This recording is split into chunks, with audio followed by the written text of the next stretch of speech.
बिस्मिल्लाहिर्रहमानिर्रहीम। अस्सलाम वालेकुम। आप देख रहे हैं 1 बाय 1 न्यूज़ HT। रिपोर्ट कर रहे हैं Tariq Mahmood Kambo, editor council of newspaper के हवाले से। Editor council of newspaper Faisalabad के ग्रुप लीडर ज़ाहद मान साहब, सदर पीर मारूफ कुरैशी साहब, नायब सदर इमरान अमान, सेक्रेटरी चौधरी मरातब अली संगा के दरमियान हंगामी इजलास चेयरमैन राना मोहम्मद शफी की रहायशगाह पर किया गया, जिसमें एडिटर कौंसिल और दीगर मेंबरान भी शामिल हैं। एडिटर कौंसिल के सेक्रेटरी मरातब अली संगा ने अपनी गुफ्तगू में कहा कि जो मेंबरान हमारी एडिटर कौंसिल को बदनाम और नुकसान पहुंचाने की कोशिश करेंगे, इनके खिलाफ नोटिस लिया जाएगा और एडिटर कौंसिल से फारिग किया जाए। जो हमारे एडिटर कौंसिल का नाम थानों और सरकारी इदारों में नाजायज़ इस्तेमाल करेगा, हम उनके खिलाफ भी कानूनी कार्रवाई करेंगे। 25 साल से एडिटर कौंसिल ऑफ न्यूज़पेपर अपने फ़राइज़ बखूबी अंजाम दे रहे हैं और कुछ लोगों का शोबा सहाफ़त से कोई ताल्लुक़ नहीं, इसके बावजूद वो एडिटर कौंसिल का नाम बदनाम करने की कोशिश कर रहे हैं। एडिटर कौंसिल ने गरीब सहाफ़ियों के लिए एक प्लेटफॉर्म बनाया था जहां गरीब सहाफ़ियों की मदद बआसानी की जाती थी। एडिटर कौंसिल के ग्रुप लीडर ज़ाहद मान साहब और सदर पीर अली मारूफ कुरैशी, जनरल सेक्रेटरी चौधरी मरातब अली संगा और एडिटर कौंसिल के तमाम अहदेदारान ने अपने इजलास में कहा, हम गरीब सहाफ़ियों की मदद भी करेंगे और इनके दुख दर्द के साथ शाना बशाना खड़े भी होंगे। एडिटर कौंसिल को बदनाम करने वाले अनासर का शोबा सहाफ़त से कोई ताल्लुक़ ना है। हम इनको एडिटर कौंसिल के ज़रिए नोटिस देते हुए एडिटर कौंसिल से बर्खास्त करते हैं। अगर कोई भी जाली सहाफ़ी और गैर जिम्मेदार लोग हमारी एडिटर कौंसिल को बदनाम करने की कोशिश करेंगे, हम उनके खिलाफ फिलफौर कानूनी कार्रवाई करेंगे। पंजाब पुलिस को एडिटर कौंसिल के ग्रुप लीडर, सदर और नायब सदर, जनरल सेक्रेटरी, चेयरमैन का खसूसी पैगाम। एडिटर कौंसिल जिंदाबाद, फैसलाबाद प्रेस क्लब जिंदाबाद। मज़ीद जानते हैं इस वीडियो रिपोर्ट में। जिन्हां नूं जरूरत सी, जिन्हां दा हक बनदा सीगा, ਅਸੀਂ ਉਹਨਾਂ ਨੂੰ ਈਦੀ ਇਸ ਤੋਂ ਨਹੀਂ ਦਿੱਤੀ ਕਿ ਅਸੀਂ ਇੱਕ ਆਪਣਾ ਨਾਮ ਬਣਾਉਣ ਵਾਸਤੇ, ਇਸ ਤੋਂ ਦਿੱਤੀ ਹੈ ਕਿ ਉਹਨਾਂ ਨੂੰ ਜ਼ਰੂਰਤ ਸੀ।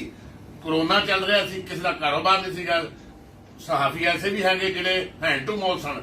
ਅਸੀਂ ਉਹਨਾਂ ਦੋਸਤਾਂ ਨੂੰ ਬੁਲਾਈ ਕੀਤਾ, ਲੇਕਿਨ ਅਸੀਂ ਇਹਨਾਂ ਦੇ ਮਰੂਨੇ ਮਿੰਨਤ ਨਹੀਂ ਹੈ ਕਿ 2000 ਦੇ ਕੇ ਸਾਨੂੰ ਇਹਨਾਂ ਖਰੀਦ ਲਿਆ।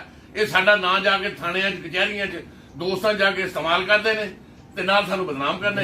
ਐਡੀਟਰ ਕੌਂਸਲ ਬਰਦਾਸ਼ਤ ਨਹੀਂ ਕਰੇਗੀ। ਬਿਲਕੁਲ ਦੇਖੋ, ਕੋਈ ਵੀ ਐਡੀਟਰਸ ਕੌਂਸਲ ਸਾਡੀ ਜਾਂ ਕੋਈ ਵੀ ਤਨਜ਼ੀਮ ਹੁੰਦੀ ਹੈ, ਉਹਦੇ ਵਿੱਚ ਬਕਾਇਦਾ ਸਦਰ ਸੈਕਟਰੀ ਔਰ ਜਿਹੜਾ ਫਾਈਨਾਂਸ ਸੈਕਟਰੀ ਹੈ ਸਾਡੀ ਜਾਂ ਚੇਅਰਮੈਨ ਸਾਹਿਬ, 3-4 ਲੋਕ ਹੁੰਦੇ ਨੇ ਜਿਨ੍ਹਾਂ ਨੇ ਉਹਨਾਂ ਦਾ ਆਡਿਟ ਵਗੈਰਾ ਦੇਖਣਾ ਹੁੰਦਾ, ਚੀਜ਼ ਕਰਨੀ ਹੈ। ਦੂਸਰੇ ਨੰਬਰ, ਜਿੰਨਾ ਕਿ ਸਾਡੇ ਕੋਲ ਬਜਟ ਆਉਂਦਾ, ਅਸੀਂ ਉਸ ਤੋਂ 2-3 ਗੁਣਾ ਜ਼ਾਇਦ ਆਪਣੀਆਂ ਜੇਬਾਂ ਚੋਂ ਮਾਨ ਸਾਹਿਬ, ਰਾਣਾ ਸ਼ਫੀਕ ਸਾਹਿਬ, ਤੁਸੀਂ ਅਸੀਂ ਤਾਂ ਮਿਲ ਜੁਲ ਕੇ ਸਾਡੇ ਦੋਸਤ ਜਿਹੜੇ ਆ ਸਿਸਟਮ ਨੂੰ ਚਲਾ ਰਹੇ ਹਾਂ। ਜਿਹੜੇ ਦੋਸਤ ਦੇਖੋ ਜੀ, ਅਗਰ 1000-2000 ਰੁਪਏ ਦੇ ਕੇ ਗੁਫ਼ਤਗੂ ਕਰਦੇ ਕਿਤੇ, ਮੈਂ ਸਮਝਦਾ ਉਹਨਾਂ ਦੇ ਅੰਦਰ ਸਹਾਫੀ ਜਰਾ ਸੀਬ ਨਹੀਂ ਹੈ। ਔਰ ਸਾਡੀ ਇੱਕ ਬਿਲਕੁਲ ਵੱਡੀ ਮਿਸਟੇਕ ਆ, ਮੈਂ ਬੜੇ ਦਿਨ ਨਾਲ ਤਸਲੀਮ ਕਰਨਾ ਵਾ ਕਿ ਅਸੀਂ ਗੈਰ ਪ੍ਰੋਫੈਸ਼ਨਲ ਲੋਕ ਜਿਹੜੇ ਆ, ਜਿਹੜੇ ਸਾਡੇ ਸੂਬਾ ਸਹਾਫਤ ਨਾਲ ਤਲਕ ਨਹੀਂ ਹੈ, ਤੁਹਾਡੇ ਦੋਸਤ ਸੀਗੇ ਜਾਂ ਕੋਈ ਕੀਮਤਮੰਦ ਸੀ, ਉਹਨਾਂ ਨੂੰ ਸਿਰਫ ਅਸੀਂ ਇੱਕ ਆਜ਼ਾਦੀ ਉਹਦਾ ਦਿੱਤਾ ਸੀ। ਲੇਕਿਨ ਇਹਦਾ ਮਤਲਬ ਇਹ ਨਹੀਂ ਹੈ ਕਿ ਸਾਡੀ 25-30 ਸਾਲ ਦੀ ਸਹਾਫਤ ਨੂੰ ਉਹ ਚੈਲੰਜ ਕਰਨ। ਉਹਨਾਂ ਨੂੰ ਸਹਾਫਤ ਦੀ ਅਲਬੇ ਨਹੀਂ ਆਉਂਦੀ, ਉਹਨਾਂ ਦਾ ਕੀ, ਉਹਨਾਂ ਨੂੰ ਪਤਾ ਹੈ ਕਿ ਕਾਨੂੰਨ ਲਾਪਤਾ ਕੀ ਹੁੰਦਾ ਕਿਸੇ ਤਨਜ਼ੀਮ ਦਾ। ਅਸੀਂ ਚਲਾਉਂਦੇ ਆ ਰਹੇ ਅੱਜ ਤੱਕ। ਇਹ ਪਹਿਲੀ ਦਫਾ ਗੱਲ ਹੋਈ ਹੈ 25-30 ਸਾਲ ਦੇ ਵਿੱਚ ਜੀ। ਮਾਨ ਸਾਹਿਬ, ਤੁਸੀਂ ਮਾਨ ਸਾਹਿਬ ਸੋਚੋ ਕਿ ਕਦੀ ਕਿਸੇ ਸਹਾਫੀ ਨੇ ਸਾਡੇ ਤੇ ਇਹ ਉਂਗਲੀ ਨਹੀਂ ਖਾਈ, ਸਾਡੇ ਕਰੈਕਟਰ ਦੀ ਵਜ੍ਹਾ ਤੋਂ ਕਿ ਅਸੀਂ ਤਾਂ ਦੇਣ ਵਾਲਿਆਂ ਵਿੱਚੋਂ, ਫਿਕਰ ਵਾਲਿਆਂ ਦੇ ਵਿੱਚੋਂ। ਜਦੋਂ ਪ੍ਰੈਸ ਕਲੱਬ ਇਧਰ ਫਿਕਰ ਤੇ ਅਸੀਂ ਸਹਾਫੀਆਂ ਦੀ ਵੰਡੀ, ਐਡੀਟਰ ਕੌਂਸਲ ਦੇ ਦੋਸਤਾਂ ਦੀ ਵੰਡੀ।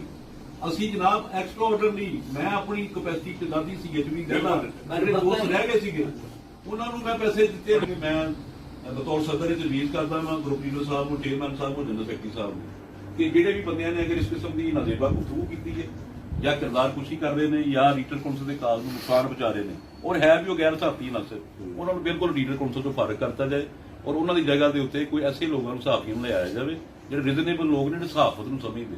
ਐਡੀਟਰਸ ਕੌਂਸਲ ਦੇ ਨਾਲ ਐਸੇ ਵੀ ਲੋਕ, ਅਸੀਂ ਦੋ ਐਸੇ ਖੜੇ ਸੀ ਜਿਨ੍ਹਾਂ ਦਾ ਐਡੀਟਰ ਕੌਂਸਲ ਤਰਲਾ ਕੋਈ ਨਹੀਂ, ਲੇਕਿਨ ਉਹ ਮੁਲਾਜ਼ਮੀ ਦੇ ਤਰੀਕੇ ਨਾਲ ਗਏ। ਉਹਨਾਂ ਦਾ ਖਰਚਾ ਸੀ ਸਰਵਿਸ, ਉੱਥੇ ਲੱਖ ਰੁਪਇਆ ਨਹੀਂ ਸੀ ਇਕੱਠਾ ਹੋਇਆ, 70-80 ਹਜ਼ਾਰ ਰੁਪਇਆ ਸੀ, ਜਿਹੜਾ ਖਰਚਾ ਤੇ 2-2.5 ਲੱਖ ਹੋਇਆ, ਜਿਹਦੇ ਵਿੱਚ ਰਾਣਾ ਸ਼ਫੀਕ ਸਾਹਿਬ ਸਰਫਰਿਸ ਨੇ, ਜਿਨ੍ਹਾਂ ਨੇ ਉੱਥੇ ਪੈਸੇ ਸਾਰੇ ਤੋਂ ਜ਼ਿਆਦਾ ਖਰਚ ਕੀਤੇ। ਕੋਈ ਸ਼ੱਕ ਨਹੀਂ। ਅਸੀਂ ਆਪਣੀ ਕਪੈਸਿਟੀ ਜਦੋਂ ਗਏ, ਅਸੀਂ ਹੋਰ ਜਗ੍ਹਾ ਵੀ ਦੋਸਤਾਂ ਨੇ ਅਸੀਂ ਆਪਣੀ ਜੇਬਾਂ ਚੋਂ ਖਰਚ ਕੀਤੇ ਨੇ, ਲੇਕਿਨ ਅਸੀਂ ਕਿਸੇ ਨੂੰ ਨਹੀਂ ਜਿਤਾਇਆ ਕਿ ਅਸੀਂ ਕੀਤਾ, ਕਿਉਂਕਿ ਅਸੀਂ ਦੋਸਤਾਂ ਨੂੰ ਲੈ ਕੇ, ਸਾਡੀ ਮਜਬੂਰੀ ਨਹੀਂ ਗੀ। ਅਸੀਂ ਕਹਿੰਦੇ ਦੋਸਤਾਂ ਦੇ ਖਰਚ ਕਰਨਾ ਚਾਹੀਦਾ, ਲੇਕਿਨ ਖਰਚ ਕਰਕੇ ਅਸੀਂ ਇੱਕ ਦੂਜੇ ਬਿਸਤ ਕਰੀਏ, ਬਦਨਾਮ ਕਰੀਏ, ਇਹ ਠੀਕ ਨਹੀਂ ਗੱਲ। ਲਿਹਾਜ਼ਾ ਇਹ ਐਸੇ ਬੰਦਿਆਂ ਨੂੰ ਬਿਲਕੁਲ ਫਾਰਗ ਕੀਤਾ ਜਾਏਗਾ। ਇਕਬਾਲ ਚੌਧਰੀ ਇਕਬਾਲ ਜਿਹੜਾ ਉਹਨੂੰ ਤਾਂ ਵੈਸੇ ਹੀ ਮੰਨਦੇ ਆ ਕਿ ਫਾਰਗ ਕਰ ਦਿਓ।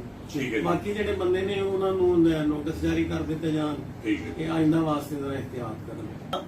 ਤੇ ਪੀਰ ਮਰੂਫ ਸਾਹਿਬ ਦੇ ਉੱਪਰ ਜਿਹੜਾ ਬੰਦਾ ਉਂਗਲੀ ਉਠਾ ਰਿਹਾ ਸੀ, ਉਹਨੇ ਜਦੋਂ ਮੇਰੇ ਨਾਲ ਗੱਲ ਕੀਤੀ ਤੇ ਉਹਨੂੰ ਰੀਡਰ ਕੌਂਸਲ ਨਹੀਂ ਸੀ ਕਹਿਣਾ ਆਉਂਦਾ, ਉਹ ਟੀਚਰ ਕੌਂਸਲ ਕਹਿਣ ਡਿਆ। ਸਰਕਾਰਜ਼ਾਰ ਜਿਹੜੀ ਉਹ ਪਹਿਲੇ ਇਜਲਾਸ ਤੇ ਦੂਜੇ ਜੀ ਹੋ ਪਰ ਗਈ, ਅਸੀਂ ਅਸੀਂ ਇਨਸ਼ਾਅੱਲਾ ਨਾਸਰ ਜਿਹੜੇ ਵੀ ਉਹਨਾਂ ਨੂੰ ਨਾਂ ਨਹੀਂ ਲੈਣਾ ਆਉਂਦਾ ਰੀਡਰ ਕੌਂਸਲ ਦਾ। ਰਾਣਾ ਸਾਹਿਬ ਅੱਜ ਡਿਸਾਈਡ ਹੋ ਗਿਆ ਕਿ ਗੈਰ ਸਹਾਫਤੀ ਕੋਈ ਵੀ ਬੰਦਾ ਸਾਡੀ ਜ਼ਮੀਨ ਦਾ ਹਿੱਸਾ ਨਹੀਂ ਹੈਗਾ। ਹਿੱਸਾ ਨਹੀਂ ਰਹੇਗਾ, ਉਹਨੂੰ ਬਿਲਕੁਲ ਜਨਾਬ ਫਾਰਗ ਕਰਦਾ ਜਾਏਗਾ।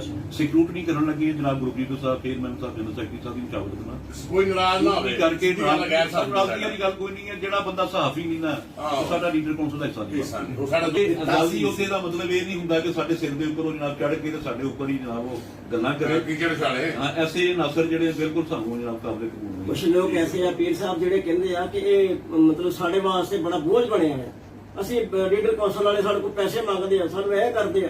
ਮੈਂ ਕਹਿੰਦਾ ਤੂੰ ਜਿਹੜਾ ਬੰਦਾ ਵੀ ਕਹਿੰਦਾ ਵਾ ਕਿ ਮੇਰੇ ਕੋਲ ਪੈਸੇ ਆਪਣੀ ਜ਼ਾਤ ਵਾਸਤੇ ਕੋਈ ਵੀ ਨਹੀਂ ਮੰਗਦਾ। ਜਾਂ ਜਨਰਲ ਸੈਕਟਰੀ ਨੇ ਲਏ ਆ, ਜੇ ਕਿਸੇ ਨੇ ਲਏ ਆ, ਉਹ ਮੇਰੇ ਸਾਹਮਣੇ ਆ ਕੇ ਮੇਰੇ ਕੋਲ ਪੈਸੇ ਵਾਪਸ ਲੈ ਕੇ ਫੀਸ ਆ ਸਰ, ਮੈਂ ਪੈਸੇ ਵਾਪਸ ਦੇਣ ਨੂੰ ਤਿਆਰ ਹਾਂ। ਸਾਬਤ ਕਰੇ ਕਿਹੜੇ ਬੰਦੇ ਨੇ ਸਾਰੇ ਸਾਡੇ ਦੋਸਤਾਂ ਨੂੰ ਕਲੀਅਰ ਕਰ ਦਈਏ ਵਿੱਚ ਕਿ ਲੀਡਰ ਕੌਂਸਲ ਦੀ ਫੀਸ ਜਿਹੜੀ ਮੁਕਰਰ ਕੀਤੀ ਇਸ ਤੋਂ ਇਲਾਵਾ 100 ਰੁਪਏ ਕਿਸੇ ਨੂੰ ਸਾਬਤ ਕਿਸੇ ਕਰ ਮੈਂਬਰ ਦੇ ਜ਼ਿੰਮੇ 500 ਆ, ਕਿਸੇ ਦੇ ਜ਼ਿੰਮੇ 1000 ਰੁਪਇਆ, ਕਿਸੇ ਦੇ ਜ਼ਿੰਮੇ 2000 ਆ। ਇਸ ਤੋਂ ਜ਼ਿਆਦਾ ਤੇ ਅਸੀਂ ਕਿਸੇ ਨਾਲ ਫੀਸ ਹੀ ਮੁਕਰਰ ਨਹੀਂ ਕੀਤੀ। ਇਕੱਠੇ ਹੁੰਦੇ ਨੇ ਉਹ ਸਾਰੇ ਹੀ ਇਹਨਾਂ ਦੀ ਫਲਾਹੋ ਬਹਿਬੂਦ ਦੇ ਸਰਚ ਕੀਤੇ ਜਾਂਦੇ ਆ। ਸਾਫੀਆਂ ਨੂੰ ਖਾਣੇ ਖਿਲਾਏ ਜਾਂਦੇ ਆ, ਪ੍ਰੈਸ ਕਲੱਬ ਕਰੀਦੀ ਆ, ਉਹਨਾਂ ਨੂੰ ਆਏ ਗਏ ਮਹਿਮਾਨਾਂ ਨੂੰ ਇੱਜ਼ਤ ਕਰੀਦੀ ਆ, ਦੇਈ ਦਾ ਨਿਜ਼ਾਮ ਚਲਾਈਦਾ ਸਾਰਾ सर। और पूरा ताज़ा तरीन अपलोड्स की नोटिफिकेशन हासिल करने के लिए हमारे चैनल को सब्सक्राइब करें और साथ में दिए गए घंटी के निशान को दबाना ना